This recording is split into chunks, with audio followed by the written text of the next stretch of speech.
Morning students. आज हम discuss करने वाले हैं जो हमारा टॉपिक चल रहा था सेल ऑर्गेनेल्स के बारे में। पहले वीडियो में हमने डिस्कस किया था किसके बारे में, माइटोकॉन्ड्रिया के बारे में, प्लास्टिड्स के बारे में और राइबोसोम के बारे में। आज हम डिस्कस करेंगे किसके बारे में, एंडोप्लाज्मिक रेटिकुलम के बारे में। किसके बारे में करेंगे, एंडोप्लाज्मिक रेटिकुलम के बारे में। क्या होता है एंडोप्लाज्मिक रेटिकुलम? एंडोप्लाज्मिक रेटिकुलम जो होते हैं ये बड़े बड़े ट्यूब्स होते हैं।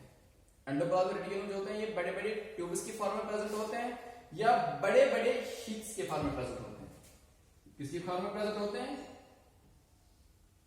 बड़े बड़े ट्यूब्स की फॉर्म में या किसकी फॉर्म में, शीट्स की फॉर्म में। तो एंडोप्लाज्मिक रेटिकुलम क्या होता है, ये एक सेल ऑर्गेनेल्स होती है जो प्रेजेंट होती है बड़े बड़े ट्यूब्स की फॉर्म में या बड़े बड़े शीट्स की फॉर्म में। और जब हम इन एंडोप्लाज्म को देखेंगे तो हमें ये कैसे लगेंगे, हमें ये लगेंगे वेसिकल जैसे। वेसिकल इसका मतलब बैग लाइक स्ट्रक्चर जैसे, बैग लाइक स्ट्रक्चर जैसे। वेसिकल का मतलब है बैग लाइक स्ट्रक्चर। या कहीं पे आपको वर्ड आएगा सेक, SAC, सेक का मतलब ये बैग लाइक स्ट्रक्चर। तो जब हम एंडोप्लाज्मिक रेटिकुलम को देखेंगे माइक्रोस्कोप में तो आपको ये कैसे दिखेंगे, बड़े बड़े बैग लाइक स्ट्रक्चर आपको ये मिलेंगे। कैसे दिखेंगे आपको ये बड़े बड़े बैग लाइक स्ट्रक्चर, जिनको हम क्या बोलते हैं, वेसिकल्स। आप कभी कभी इनकी शेप राउंड भी होती है। इनकी शेप कैसी हो सकती है, राउंड भी हो सकती है। और प्रेजेंट क्या होते हैं, लॉन्ग होते हैं, इलोंगेटेड। इलोंगेटेड मतलब ये बड़े होते हैं, ट्यूब की फॉर्म में भी हो सकते हैं, बैग की फॉर्म में भी हो सकते हैं, या ये इनकी शेप क्या हो सकती है, राउंड शेप इनकी हो सकती है। तो एंडोप्लाज्मिक रेटिकुलम के दो टाइप्स हैं। एक है rough endoplasmic reticulum, rough endoplasmic reticulum. दूसरा है स्मूथ एंडोप्लाज्मिक रेटिकुलम।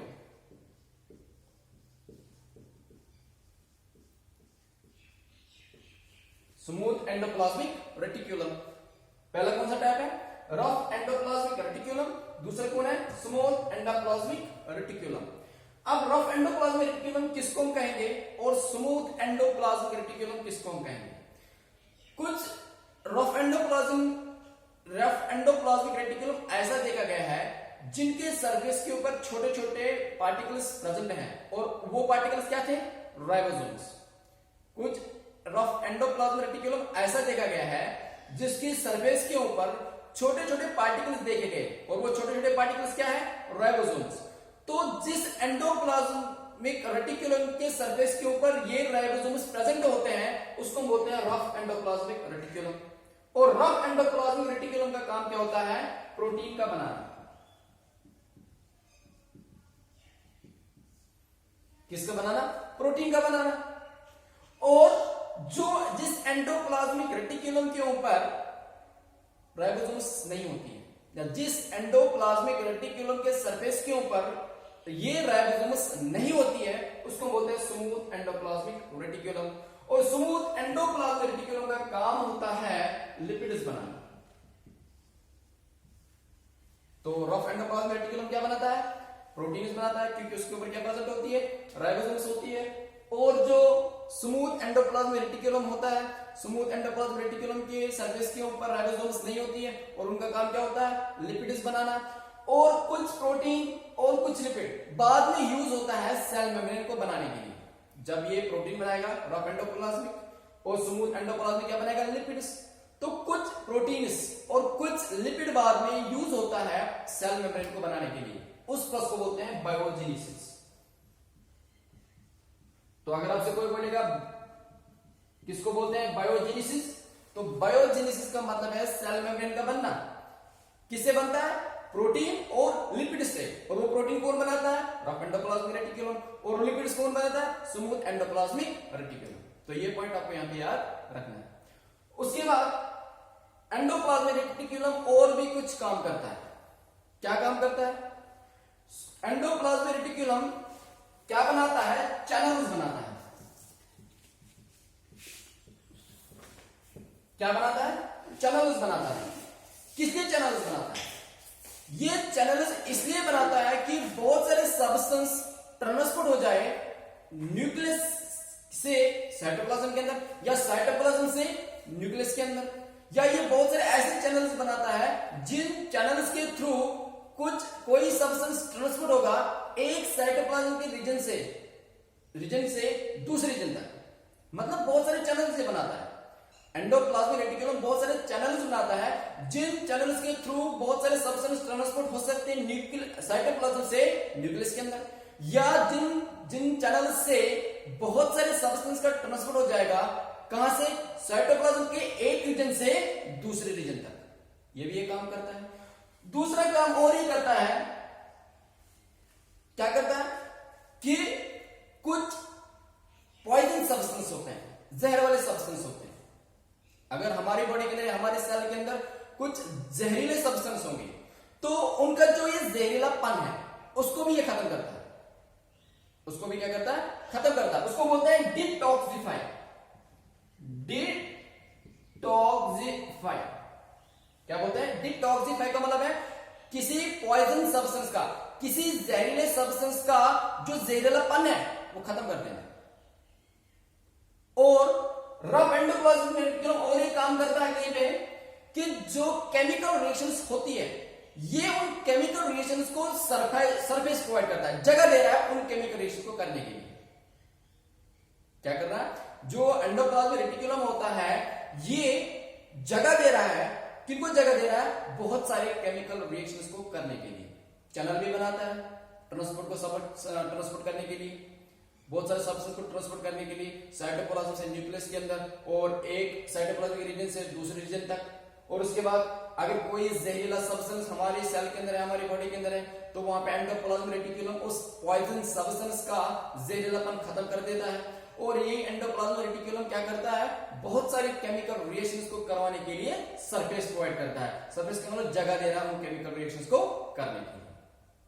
तो ये पॉइंट आपको यहाँ पे याद रखना है इसके बारे में, एंडोप्लाज्मिक रेटिकुलम के बारे में। क्या होते हैं, बड़े बड़े ट्यूब्स होते हैं, बड़े बड़े शीट्स होते हैं ये, और ये कैसे दिखते हैं हमें, वेसिकल की फॉर्म में। वेसिकल का मतलब बैग लाइक की फॉर्म में। और पॉइंट आपको यहाँ पे भी याद रखना है, इनके पास अपना मेम्ब्रेन होता है, तो इसलिए वर्ड एक मिलेगा आपको मेम्ब्रेन बाउंड, मतलब इनके पास अपना मेम्ब्रेन होता है।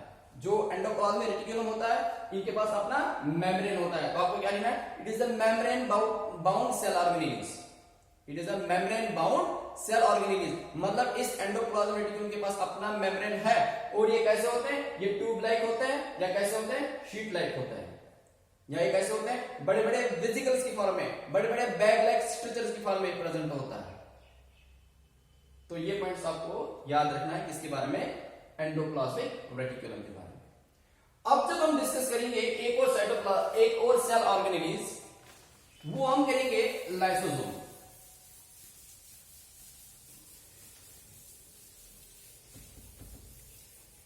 वो हम करेंगे किसके बारे में, लाइसोसोम। लाइसोसोम का दूसरा नाम है सुसाइडल बेग। लाइसोसोम का दूसरा नाम क्या है, सुसाइडल बेग। क्यों कहते हैं इसको सुसाइडल बेग, आगे हम डिस्कस करेंगे। लाइसोसोम का काम क्या होता है सेल के अंदर, इसका काम होता है सेल को साफ करना।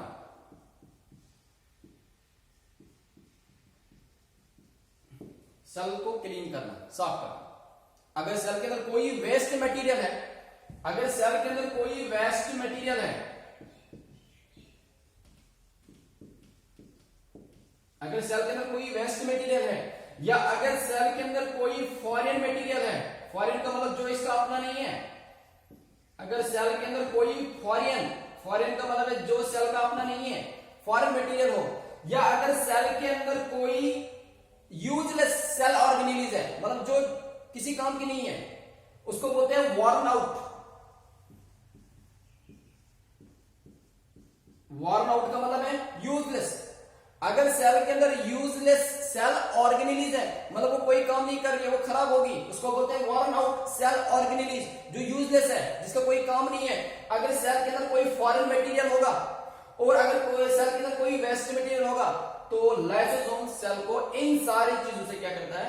साफ रखता है। ये इन सारी चीजों को डाइजेस्ट करता है लाइसोसोम, ब्रेक डाउन करता है छोटे छोटे पीसेस में। लाइसोसोम वेस्ट मटेरियल हो, फॉरेन मटेरियल हो, या वॉर्न आउट मटेरियल हो, या वॉर्न आउट सेल ऑर्गेनेल्स हो, ये इन सारों को क्या करता है, डाइजेस्ट करता है, ब्रेक डाउन करता है छोटे छोटे पीसेस के अंदर और सेल को साफ करता है। अब ये क्यों, कैसे करता है इनको छोटे छोटे पीस में ब्रेक डाउन? क्योंकि लाइसोसोम के पास क्या होता है, डाइजेस्टिव एंजाइम्स होते हैं। डाइजेस्टिव का मतलब ब्रेक डाउन करने वाले एंजाइम्स होते हैं। तो अगर आपसे कोई बोलेगा कि सेल के अंदर लाइसोसोम कैसे सफाई रखता है, कैसे सेल को लाइसोसोम वेस्ट मटेरियल से साफ रखता है, फॉरेन मटेरियल से साफ रखता है और वॉर्न आउट सेल ऑर्गेनेल्स से साफ रखता है, आपको बोलना है कि लाइसोसोम इन सारों को क्या करता है, ब्रेक डाउन करता है, डाइजेस्ट करता है। कैसे? क्योंकि लाइसोसोम के पास क्या होते हैं, डाइजेस्टिव एंजाइम्स होते हैं, पावरफुल डाइजेस्टिव एंजाइम्स होते हैं। डाइजेस्टिव का मतलब ब्रेक डाउन करने वाले एंजाइम्स होते हैं इसके पास। किसके पास? लाइसोसोम के पास। क्या करने के लिए? सेल को साफ करने के लिए। किन से? वेस्ट मटेरियल से, फॉरेन मटेरियल से, वॉर्न आउट सेल ऑर्गेनेल्स से। तो इसका मतलब लाइसोसोम का काम होता है सेल को साफ करना। उसके बाद अब लाइसोसोम को सुसाइडल वे क्यों कहते हैं? कभी कभी लाइसोसोम की अपनी सेल डैमेज होती है। पॉइंट पे याद रखना, अगर लाइसोसोम के अंदर लाइसोसोम के अपनी सेल, लाइसोसोम की अपनी सेल क्या होगी, डैमेज होगी, खराब होगी। अब तो ये किसी काम की नहीं है, ये तो वेस्ट है क्योंकि ये किसी काम की नहीं है। अगर लाइसोसोम की अपनी सेल क्या होगी, खराब होगी, डैमेज होगी, फिर लाइसोसोम उसको क्या करता है, लाइसोसोम से बर्स्ट होता है। लाइसोसोम क्या होता है, बर्स्ट होता है, और बर्स्ट होने से वहां से बाद में ये एंजाइम्स निकलते हैं, ये डाइजेस्टिव एंजाइम्स निकलते हैं और फिर इस सेल को क्या करते हैं, खा जाते हैं। लाइसोसोम को क्यों बोलते हैं सुसाइडल वे? क्योंकि अगर लाइसोसोम की अपनी सेल क्या होगी, खराब होगी, और फिर लाइसोसोम बर्स्ट होता है, बर्स्ट होने के बाद वहां से ये डाइजेस्टिव एंजाइम्स निकल के आते हैं और फिर उस सेल को क्या करते हैं, खा जाते हैं। तो इसका मतलब लाइसोसोम के अपनी सेल को भी मैंने डाइजेस्ट कर दिया अगर वो खराब होगी, तो इसलिए इसको बोलते हैं सुसाइडल वे।